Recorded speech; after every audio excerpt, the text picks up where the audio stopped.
The American Crisis. The Crisis Part 1. December 19, 1776. By Thomas Paine. These are the times that try men's souls. The summer soldier and the sunshine patriot will, in this crisis, shrink from the service of their country. But he that stands it now, deserves the love and thanks of man and woman. Tyranny, like hell, is not easily conquered, yet we have this consolation with us, that the harder the conflict, the more glorious the triumph. What we obtain too cheap, we esteem too lightly. It is dearness only that gives everything its value. Heaven knows how to put a proper price upon its goods. And it would be strange indeed if so celestial an article as freedom should not be highly rated. Britain, with an army to enforce her tyranny, has declared that she has a right, not only to tax, but to bind us in all cases whatsoever. And, if being bound in that manner, is not slavery, then is there not such a thing as slavery upon earth? Even the expression is impious, for so unlimited a power can belong only to God. Whether the independence of the continent was declared too soon, or delayed too long, I will not now enter into as an argument. My own simple opinion is, that had it been 8 months earlier, it would have been much better. We did not make a proper use of last winter, neither could we, while we were in a dependent state. However, the fault, if it were one, was all our own. We have none to blame but ourselves. But no great deal is lost yet. All that Howe has been doing for this month past, is rather a ravage than a conquest, which the spirit of the Jerseys, a year ago, would have quickly repulsed, and which time and a little resolution will soon recover. I have as little superstition in me as any man living, but my secret opinion has ever been, and still is, that God Almighty will not give up a people to military destruction, or leave them unsupported to perish, who have so earnestly and so repeatedly sought to avoid the calamities of war, by every decent method which wisdom could invent. Neither have I so much of the infidel in me, as to suppose that he has relinquished the government of the world, and given us up to the care of devils, and as I do not, I cannot see on what grounds the King of Britain can look up to heaven for help against us. A common murderer, a highwayman, or a housebreaker, has as good a pretense as he. 'Tis surprising to see how rapidly a panic will sometimes run through a country. All nations and ages have been subject to them. Britain has trembled like an ague at the report of a French fleet of flat-bottomed boats, and in the 15th century the whole English army, after ravaging the kingdom of France, was driven back like men petrified with fear, and this brave exploit was performed by a few broken forces collected and headed by a woman, Joan of Arc. Would that heaven might inspire some Jersey maid to spirit up her countrymen, and save her fair fellow sufferers from ravage and ravishment. Yet panics, in some cases, have their uses. They produce as much good as hurt. Their duration is always short, the mind soon grows through them, and acquires a firmer habit than before.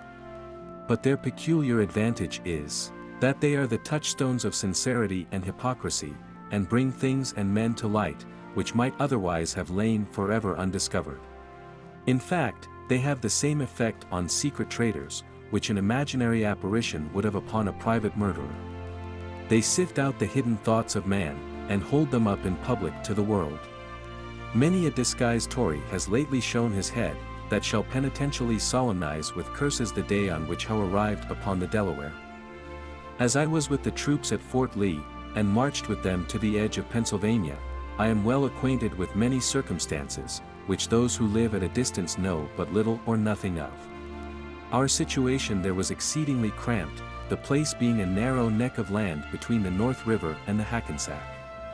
Our force was inconsiderable, being not 1/4 so great as Howe could bring against us. We had no army at hand to have relieved the garrison, had we shut ourselves up and stood on our defense. Our ammunition, light artillery, and the best part of our stores, had been removed, on the apprehension that Howe would endeavor to penetrate the Jerseys, in which case Fort Lee could be of no use to us. For it must occur to every thinking man, whether in the army or not, that these kind of field forts are only for temporary purposes, and last in use no longer than the enemy directs his force against the particular object which such forts are raised to defend. Such was our situation and condition at Fort Lee on the morning of the 20th of November, when an officer arrived with information that the enemy with 200 boats had landed about 7 miles above. Major General Nathaniel Greene, who commanded the garrison, immediately ordered them under arms, and sent express to General Washington at the town of Hackensack, distant by the way of the ferry, 6 miles. Our first object was to secure the bridge over the Hackensack, which laid up the river between the enemy and us, about 6 miles from us, and 3 from them. General Washington arrived in about 3/4 of an hour, and marched at the head of the troops towards the bridge, which place I expected we should have a brush for. However, they did not choose to dispute it with us, and the greatest part of our troops went over the bridge, the rest over the ferry, except some which passed at a mill on a small creek, between the bridge and the ferry, and made their way through some marshy grounds up to the town of Hackensack, and there passed the river. We brought off as much baggage as the wagons could contain, the rest was lost. The simple object was to bring off the garrison, and march them on till they could be strengthened by the Jersey or Pennsylvania militia, so as to be enabled to make a stand. We stayed 4 days at Newark, collected our outposts with some of the Jersey militia, and marched out twice to meet the enemy, on being informed that they were advancing, though our numbers were greatly inferior to theirs. Howe, in my little opinion, committed a great error in generalship in not throwing a body of forces off from Staten Island through Amboy, by which means he might have seized all our stores at Brunswick, and intercepted our march into Pennsylvania. But if we believe the power of hell to be limited, we must likewise believe that their agents are under some providential control. I shall not now attempt to give all the particulars of our retreat to the Delaware, suffice it for the present to say, that both officers and men, though greatly harassed and fatigued, frequently without rest, covering, or provision, the inevitable consequences of a long retreat, bore it with a manly and martial spirit.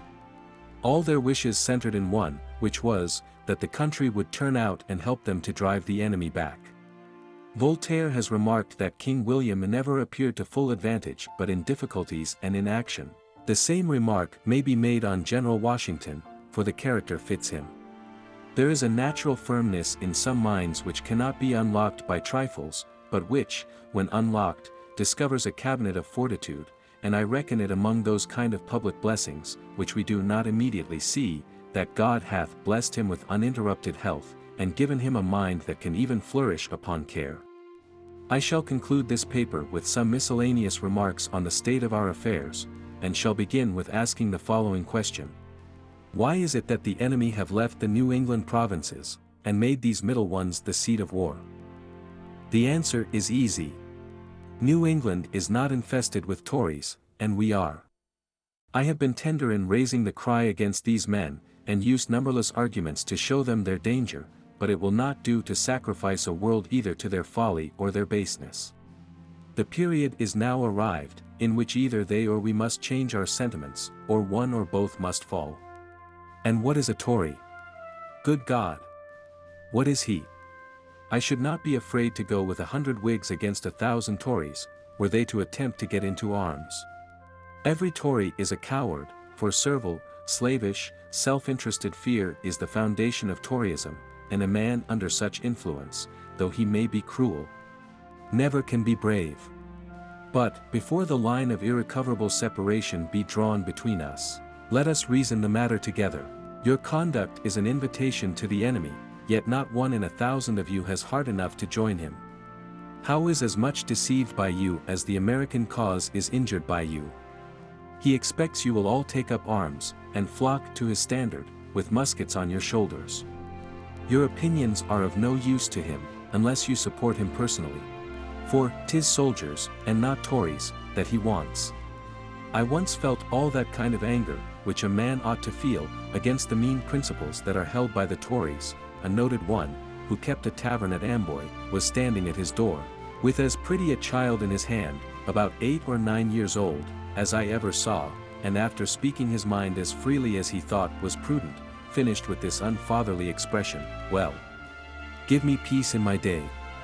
Not a man lives on the continent but fully believes that a separation must some time or other finally take place, and a generous parent should have said, "If there must be trouble, let it be in my day, that my child may have peace, and this single reflection, well applied, is sufficient to awaken every man to duty. Not a place upon earth might be so happy as America. Her situation is remote from all the wrangling world, and she has nothing to do but to trade with them. A man can distinguish himself between temper and principle, and I am as confident, as I am that God governs the world, that America will never be happy till she gets clear of foreign dominion. Wars, without ceasing, will break out till that period arrives, and the continent must in the end be conqueror, for though the flame of liberty may sometimes cease to shine, the coal can never expire.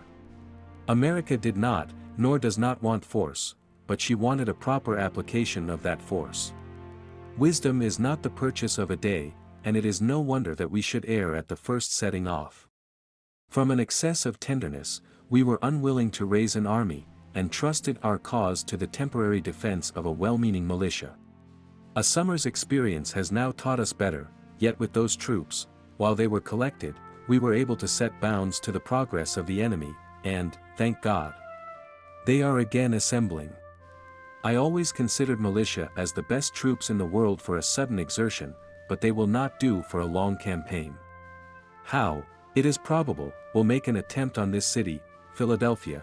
Should he fail on this side the Delaware, he is ruined. If he succeeds, our cause is not ruined. He stakes all on his side against a part on ours. Admitting he succeeds, the consequence will be that armies from both ends of the continent will march to assist their suffering friends in the Middle States, for he cannot go everywhere, it is impossible. I consider Howe as the greatest enemy the Tories have. He is bringing a war into their country, which, had it not been for him and partly for themselves, they had been clear of.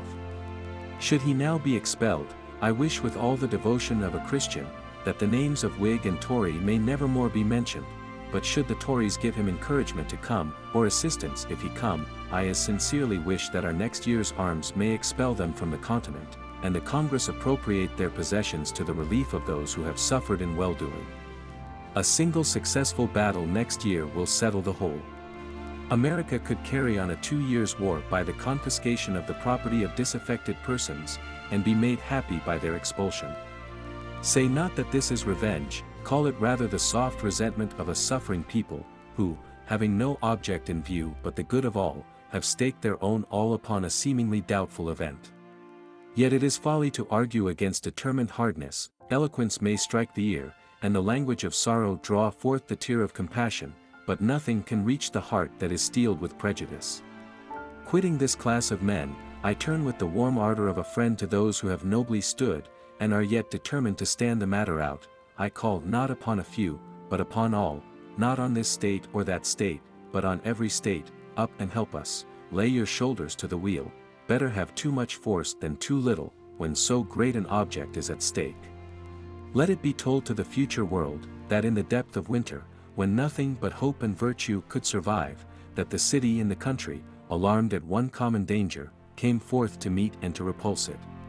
Say not that thousands are gone, turn out your tens of thousands, throw not the burden of the day upon Providence, but show your faith by your works, that God may bless you. It matters not where you live, or what rank of life you hold, the evil or the blessing will reach you all. The far and the near, the home counties and the back, the rich and the poor, will suffer or rejoice alike. The heart that feels not now is dead, the blood of his children will curse his cowardice, who shrinks back at a time when a little might have saved the whole, and made them happy. I love the man that can smile in trouble, that can gather strength from distress, and grow brave by reflection. 'Tis the business of little minds to shrink, but he whose heart is firm, and whose conscience approves his conduct, will pursue his principles unto death. My own line of reasoning is to myself as straight and clear as a ray of light. Not all the treasures of the world, so far as I believe, could have induced me to support an offensive war, for I think it murder, but if a thief breaks into my house, burns and destroys my property, and kills or threatens to kill me, or those that are in it, and to bind me in all cases whatsoever, to his absolute will, am I to suffer it? What signifies it to me, whether he who does it is a king or a common man, my countryman or not my countryman, whether it be done by an individual villain, or an army of them? If we reason to the root of things we shall find no difference, neither can any just cause be assigned why we should punish in the one case and pardon in the other.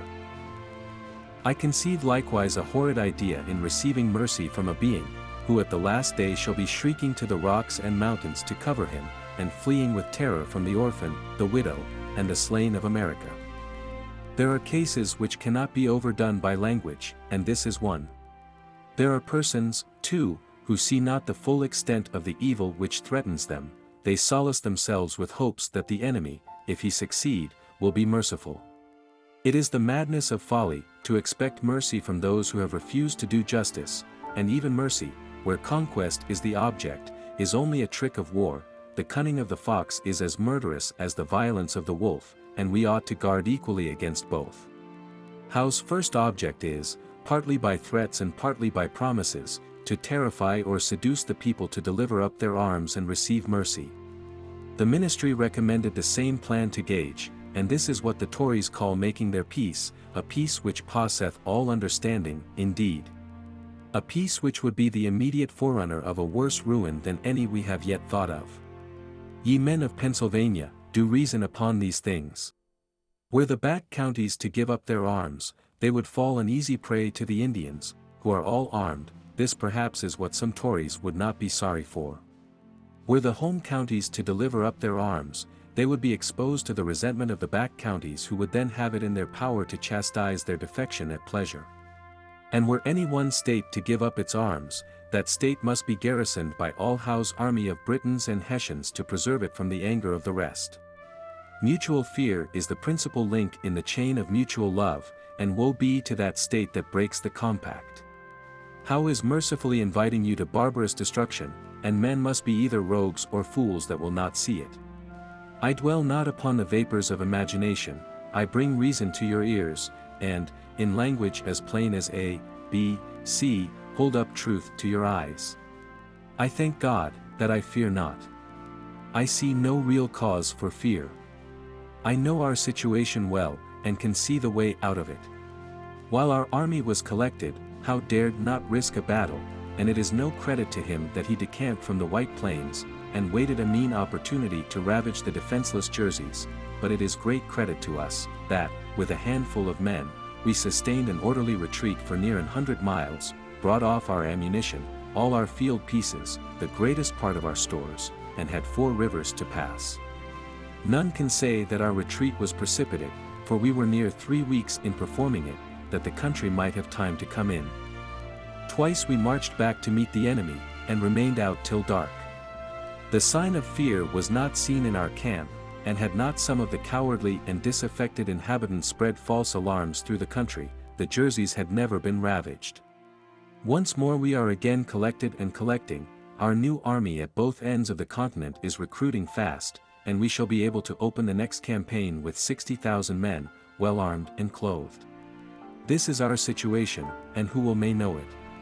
By perseverance and fortitude we have the prospect of a glorious issue, by cowardice and submission, the sad choice of a variety of evils, a ravaged country, a depopulated city, habitations without safety, and slavery without hope, our homes turned into barracks and bawdy houses for Hessians, and a future race to provide for, whose fathers we shall doubt of. Look on this picture and weep over it. And if there yet remains one thoughtless wretch who believes it not, let him suffer it unlamented. Common sense.